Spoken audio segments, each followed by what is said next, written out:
তুই আমার আসল সন্তান, জয় ভয় কোনো কাবেরই না, তুই একমাত্র গৌরব। নির্বাচনের আগে যে অরাজকতা এবং আওয়ামী উৎপাতের কথা আমরা বারবার বলছি, তার একটা নমুনা তো আসলে আমরা দেখলাম নিউ ইয়র্কে। এবং নিউ ইয়র্কের বিষয় নিয়ে আগে আমি কথা বলেছি যে ওখানকার আওয়ামী যে বদমাইশ টাইপের লোকজন আছে, সেই লোকজনরা যে অভদ্র কাজগুলো করেছে তাদের প্রতিবাদ করার অধিকারকে আমি বারবার বলেছি, তাদের অধিকার আছে। যে কাজগুলো করেছে এগুলো প্রতিবাদের থেকে খুব অভদ্র জায়গায় চলে গেছে। একটা ব্রেকিং খবর, ডোনাল্ড ট্রাম্পকে বাংলাদেশ সফরের আমন্ত্রণ জানিয়েছেন ডক্টর মোহাম্মদ ইউনূস।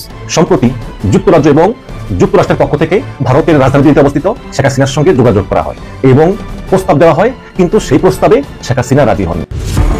যুক্তরাষ্ট্র চায় বাংলাদেশের শাসন ক্ষমতায় জামাত ইসলামী আসুক। বহু দশক ধরে তাদের এই চাওয়া। বাংলাদেশের রাষ্ট্র ক্ষমতায় কেন জামাতকে চায় তার 5টি কারণও উল্লেখ করেছেন বাংলাদেশ নিয়ে কাজ করা মার্কিন এক কূটনীতিক।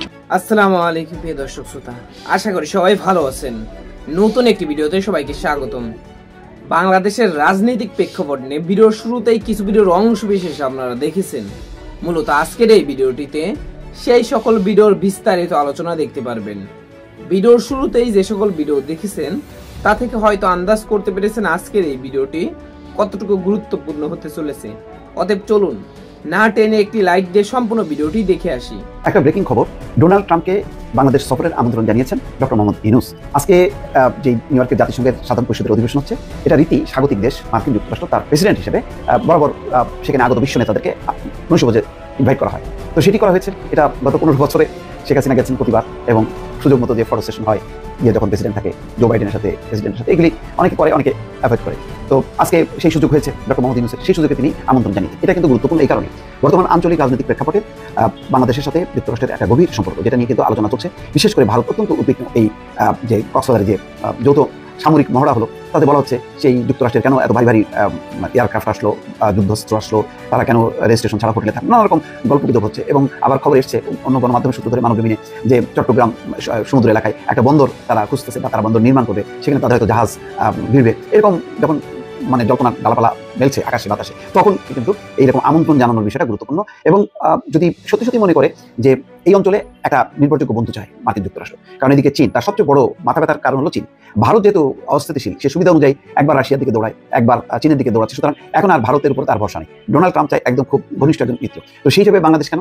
বাংলাদেশ এই কারণে যে বাংলাদেশের রাজনৈতিক প্রেক্ষাপট পরিবর্তন হয়ে গেছে। আগে 15 বছর ধরে একেবারে বলতে গেলে বাংলাদেশ ভারতের গোলামি করেছে এবং ভারত ব্যবহার করেছে, আর এখানকার শাসকরা ক্ষমতায় থাকার জন্য তারা সেই গোলামিগিরি করতে তারা রাজি হয়েছে শুধু ক্ষমতায় থাকার স্বার্থে। এখন 5ই আগস্ট জনতার অভ্যুত্থানের মধ্য দিয়ে যে পরিবর্তন হয়েছে, এখন বাংলাদেশের আসলে সীমান্তবর্তী কোনো বন্ধু নেই, বরং শত্রু আছে। ভারত সেই শত্রুতা করছে, কুর্সিন করছে, সীমান্ত হত্যাকাণ্ড চালাচ্ছে, তাদের সামরিক বাহিনীর শক্তি বাড়াচ্ছে, এতে বাংলাদেশ নিরাপদ বোধ করছে না। আবার চীন যেহেতু এখন ভারতের নতুন মিত্র হতে যাচ্ছে, আবার চীনের সাথে যদি মিত্রতা মানে বাড়ায় বাংলাদেশ, তাহলে বিপদ হচ্ছে ভারত তখন চট করে আবার আমেরিকার সঙ্গে মিত্রতা বাড়াবে, তখন আর একটা সমস্যা হবে। তো সেই কারণে যদি যুক্তরাষ্ট্রের সাথে বাংলাদেশ সরাসরি সম্পর্ক স্থাপন করতে পারে, আগে যেমন একসময় ছিল ভায়া মিডিয়া, যে বাংলাদেশ, নেপাল, শ্রীলঙ্কা এই সমস্ত দেশগুলোকে দেখভাল কে করবে?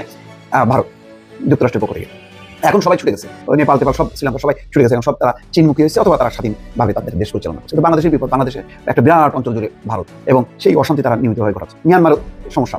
সুতরাং এই অবস্থায় যদি মানে যুক্তরাষ্ট্র বাংলাদেশের সরাসরি মিত্র হয়, তখন ভারতও ঠান্ডা, চীনও ঠান্ডা, অন্তত মানে বাংলাদেশ বড় ধরনের ক্ষতির সম্মুখীন হবে না, সেফ বোধ করবে। কিছু হলে আমেরিকাকে বলে আমেরিকায় ঠান্ডা করে দিতে পারবে ভারতকে। তো এইরকম হিসাব নিকাশের মধ্যে পড়ে গেছে বাংলাদেশ, এবং সেই কারণে এই যে আমন্ত্রণটা মনে হতে পারে যে এটা বাতিবাদ, এটা বাতিবাদ নাও হতে পারে। ডোনাল্ড ট্রাম্প এটা হয়তো গুরুত্ব সহকারে নিতেও পারে, কারণ ইতিমধ্যে বাংলাদেশের যে শুল্ক সুবিধাটা, এটা অকল্পনীয় 20%। অবশ্যই এর বিনিময়ে আমাদেরকে কি দিতে হবে সেটা এখন বোঝা যাচ্ছে না। এটা আবার বড় ধরনের যদি কিছু দিতে হয়, সেটা আবার ক্ষতি হবে। আবার সেই ক্ষতিটা যদি আমাদের আঞ্চলিক, আমাদের দেশের নিরাপত্তার জন্য যদি আবার সেটা একটা স্যাক্রিফাইস করতে হয়, তো সেটা মানে বড় কিছু না। অনেক কিছু হিসাব নিকাশ আছে, সেই হিসাব নিকাশে হয়তো বাংলাদেশ চাইছে যুক্তরাষ্ট্রকে, আবার যুক্তরাষ্ট্র তার স্বার্থে বাংলাদেশকে চাইছে। এই দুয়ে যদি 4 হয়, তাহলে হয়তো ডক্টর মোহাম্মদ ইউনূসের এই আমন্ত্রণটা অ্যাকসেপ্ট করে ডোনাল্ড ট্রাম্প বাংলাদেশে যদি আসে, এটা অস্বাভাবিক কোনো ঘটনা হবে না। আপনাদের মনে আছে তো যে রানা প্লাজায় আগুন লাগছিল, বহু মানুষের প্রাণ গেছে। সেই রানা প্লাজায় যখন আগুন লাগছিল, তখন একটি ছেলে তার জীবন বাজি রাখা ওইখান থেকে মানে সেই সমস্ত যারা ওখানে আটকা পড়ছিল তাদেরকে উদ্ধার করছিল। তাকে নিয়ে এত আলোচনা হয় নাই। বা বলানিতে ওই যে বহুতল বিশিষ্ট একটা ভবনে যে আগুন লাগলো, সেখানে মানুষ লাফালাফায় পড়তেছিল, এবং ওখানে একটা টোকাই তার যে পানি দেয় মানুষের বাড়িতে বাড়িতে, সে তার নিজের গেঞ্জি খুইলা ফায়ার ব্রিগেডের হস পাইপ যখন ফাইটে গেল, তখন ওইটাকে পেঁচায় ওটার মধ্যে পয়সা ছিল, যাতে পানি না বাড়িয়ে যায়, পানি যেন সে আগুনের কাছে যায়, ফায়ার ব্রিগেডরা যেন ঠিকমতো কাজ করতে পারে। তাকে নিয়ে এত আলোচনা হয়নি। যতটুকু আলোচনা হয়েছে, এই যে বিজান সাহেবের যিনি ডিম মারছেন কোথায়, নিউ ইয়র্কে, উনি তো এখন ডিমিজান হয়ে গেছেন।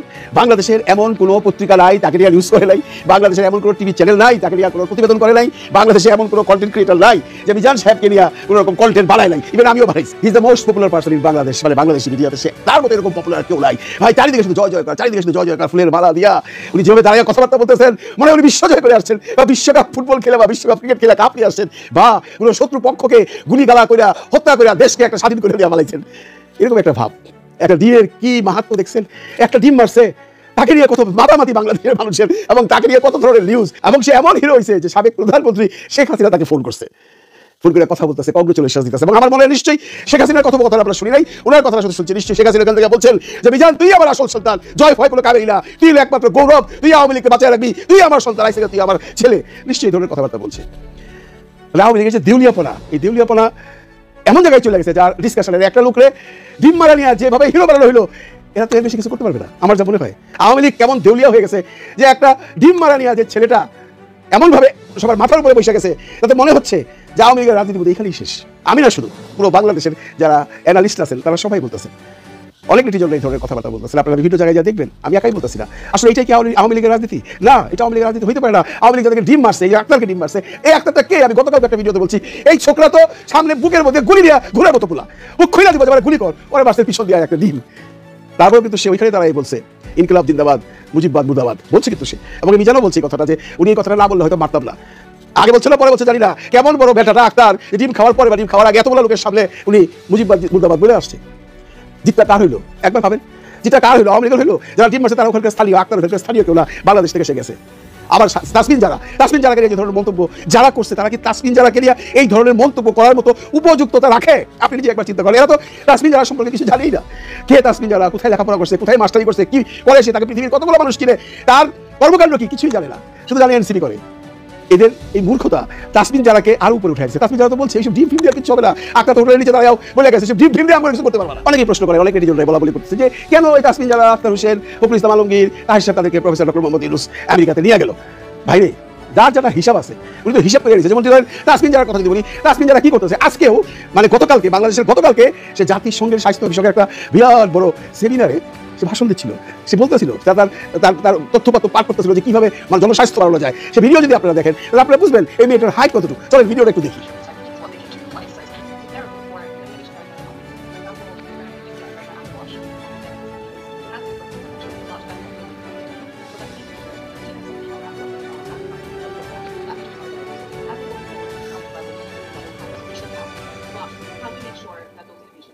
ভিডিওটা অনেক বড়, পুরোনো দেখার কোনো দরকার নেই। শুধু একটা জিনিস আমি আপনাদের দেখাইলাম, যে দেখেন তাসমিন জারাকে যে নিয়ে গেছে, কি কারণে নিয়ে গেছে? সেটা সেমিনার করতেছে কতগুলো জাতিসংঘের বড় বড় অফিসারদের সাথে, সব হোয়াইট, এদের সামনে অনর্গল ইংরেজিতে কথা বলতেছে, অনর্গল তার বলে কথা বলতেছে যে বিশ্ব স্বাস্থ্য কিভাবে ডিভাইডে উন্নত করা যায়। এটা একটা project. Professor doctor Mohammad Yunus এরকম হাজারটা প্রজেক্ট নিয়ে গেছে, যে কয়টা সাকসেস করতে পারে। এই তাসমিন জারাকে আপনারা যে ভাষায় গালাগালি করছেন, আর গালাগালি করে লাভ কি? আপনারা জানেন তাসমিন জারা কিসের উপর পড়াশোনা করছে? সেক্সোলজি পড়ায় বা পড়ছে। উনি সেক্স নিয়ে ভিডিও তো করেন, সবাই জানেন, উনি অত্যন্ত পপুলার। তাকে আপনারা যে ভাষায় বলছেন, এই ভাষা তো উনি সারাদিনই ব্যবহার করেন ভাই, সারাদিনই তুমি জানেন, শুধু এইগুলো নিয়ে কাজ করে। অনেকগুলো বলে আপনাদের কি লাভ হয়েছে? এই আপনাদের রাজনীতি। আবার বলতেছেন মিজান সাহেব যে তাসমিন জারা আমার পাশেই ছিল, আমি আওয়ামী লীগের নীতি নির্ধারণের কাছ থেকে শিখছি, মেয়েদেরকে কোনো অপমান করা যায় না, নইলে আমি কি করতাম? কি করতেন মিজান সাহেব? গায়ে হাত দিতেন, ওই ডিম ছুটছেন, গেছেন হাজতখানায় চলে আসছেন, গায়ে হাত দিলে তো ভাই আপনি বাঁচতেন না। আপনি আমার আইন শিখান নাকি? আপনি আমেরিকা থাকেন, রাজিয়ানি থাকেন, মেয়ে মাসে গায়ে একটু হাত দিয়ে দেখতেন কি হয়, টেরটা পাইতেন। এই বাহাদুরি, এই মালালিয়া হইতো না, পারতেন না। আমি এতগুলো কথা কেন বলতেছি এই জন্য যে আওয়ামী লীগের এই রাজনীতিটা কেউ পছন্দ করে নাই ভাই। কতগুলো নিরীহ মানুষ বাংলাদেশ থেকে তাদের প্রতি আপনাদের ক্ষোভ রাগ থাকতেই পারে। বহুবার বলছি যে আপনারা রাজনীতি করেন, সুন্দরভাবে করেন। আজকে যারা ডিম মারছে নিউ ইয়র্কে, তাদের বাড়ি দেখি যে আগুন জ্বালাতে পারতো না, যেটা শামীম ওসমানের সময় করছিল না? শামীম ওসমানের সময়, শামীম ওসমানের যখন বিএনপির ছেলেরা অপমান করছিল নিউ ইয়র্কে, তারা যে আগুন জ্বালায় দেয় বাড়িতে, আজকে আওয়ামী লীগের বাড়িতে আগুন জ্বালাতে পারতো না? করে নাই। কেন করে নাই? তারা এই রাজনীতি চায় না। আপনার কেউ এই রাজনীতি চাই না। আপনি অবশ্যই প্রতিবাদ করবেন, আপনার এভরি রাইট আছে প্রতিবাদ করার, সেটা ভাষা দিয়া করেন। আক্তারের গায়ে ডিম মারছেন, ডিম মারে আপনি হিরো হয়ে গেছেন কিনা? হিরো হয়েছেন। এই হিরোতে দেওয়া কি? দেখেন আমেরিকাতে অনেক বড় বড় ব্লগার আছেন, কেউ আওয়ামী লীগ করে, কেউ বিএনপি করে, কেউ এনসিপি বা প্রফেসর ডক্টর মোহাম্মদ ইউনূসকে সাপোর্ট করে। আমরা দেখছি আমেরিকাতে বেশ কয়েকজন আছে, তাদের কিন্তু কোনো ভূমিকা আমরা দেখলাম না। এর এমন ব্লগারও আছেন যে বিএনপির জন্য জান দিয়ে ফেলাইবো, তাদেরকে কিন্তু দেখলাম না। তারা কোনো খোঁজ খবর নিতে পারলো না। এমন ব্লগার আছে যে বাংলাদেশের সমস্ত খবর আমেরিকায় বসে আমাদেরকে জানায় দেয়, কিন্তু খোঁজ আমেরিকাতে খবরটা জানতে পারলো না যে তারা 8 নম্বর টার্মিনালতে পারিব না 4 নম্বর টার্মিনালতে পারিব। পারতো না? তো তারা মাঠে তো নামেই নাই, এইগুলো কাজকর্ম করে যার জন্য বিএনপির ছেলেগুলো সব টাকা হয়েছিল 8 নম্বর টার্মিনালে। বিএনপির ছেলেগুলো যদি 4 নম্বর টার্মিনালে থাকতো, আজ এনসিপির ছেলেগুলো টার্মিনালে থাকতো 4 নম্বরে, কালকে ওই ডিমবাড়ালিয়া ওইখানে একটা বিরাট কিছু হয়ে যেত। কিন্তু ওই ব্লগাররা যারা ঘরের মধ্যে বসে ব্লগ করে, বাংলাদেশের খবর পাঠায়, নিউ ইয়র্কের খবর তারা জানে না, কোথা দিয়ে প্রফেসর ডক্টর মোহাম্মদ ইউনূস আসতেছে, কত নম্বর টার্মিনালে নামতেছে, কত নম্বর বাইতেছে, অথচ এরা কিন্তু বাংলাদেশে আমার আপনার নারীর খবর সব জানে। একমাত্র দেখলাম মাসুম, ওই যে ভদ্রলোকের পুরো নাম যাই না, মাসুম সাহেব খুব চিল্লাইতেছে, উনি নামছে রাস্তায়, আর কোনো ব্লগার দেখলাম না। আপনি যদি দেখেন কলেন, নিউ ইয়র্কে কম করে 10 থেকে 15 জন বড় বড় ইউটিউবার ব্লগার আছেন, তাদের কোনো ভূমিকা কালকে দেখলাম না। এবং তারা সমস্ত দায় ইউনূস সাহেবকে চাপাই দিতেছে, বা বাংলাদেশের সরকারকে চাপাই দিতেছে, বা এখানকার এমবাসিকে চাপাই দিতেছে। কেন ভাই, আপনারা কিছু করতে পারছিলেন না? আপনারা বিএনপি করেন, আপনারা প্রফেসর ডক্টর ইউনূসকে সাপোর্ট করেন, একটু খবর আপনারা নিতে পারলেন না ভিতরে থেকে? আপনারা এত খবর বাংলাদেশ দেশ থেকে, ওই নিজের দেশে যখন গেল, আপনার দেশে যখন গেল, নিউ ইয়র্কে যখন গেল, তখন খবর নিতে পারলেন না যে ওরা অ্যাকচুয়ালি কোন টার্মিনালটা বাড়িব, বিএনপির ছেলেগুলো কোন টার্মিনালে দাঁড়াইবো। একমাত্র জামাতের যারা ছিল তারাই কয়েকজন ছিল, এই 4-5টা ছেলেই শেষ পর্যন্ত তাদেরকে নিয়ে গাড়িতে উঠাই। সম্প্রতি যুক্তরাজ্য এবং যুক্তরাষ্ট্রের পক্ষ থেকে ভারতের রাজধানীতে অবস্থিত শেখ হাসিনার সঙ্গে যোগাযোগ করা হয় এবং প্রস্তাব দেওয়া হয়, কিন্তু সেই প্রস্তাবে শেখ হাসিনা রাজি হননি। এখন অনেকে বলতে পারেন যে ভাই এই তথ্য পাইলেন কই? অনেকে বলে গুজব ভাই, এগুলো আমি মানবজমিন থেকে পেয়েছি। আবার অনেকে বলেন যে ওই মতি পত্রিকা। ভাই, মানবজমিনের সঙ্গে কূটনৈতিক যে লিঙ্কটা অনেক স্ট্রং, এটা হাসিনার মূল্য বহুবার প্রমাণ পেয়েছি, এখনো প্রমাণ পাচ্ছি। অন্তত কূটনৈতিক যে সম্পর্কগুলো এগুলো মানবজমিন মেনটেন করে।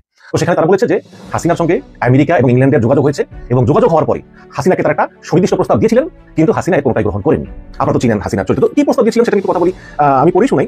মানবজমিন হেডলাইন করেছে যে হাসিনার ফেরা এবং আওয়ামী লীগের ভবিষ্যৎ। কোনো প্রস্তাবই সাই দিচ্ছেন না ভারতে অবস্থানরত বাংলাদেশের ক্ষমতাচ্যুত প্রধানমন্ত্রী শেখ হাসিনা। তার সামনে দুটো প্রস্তাব।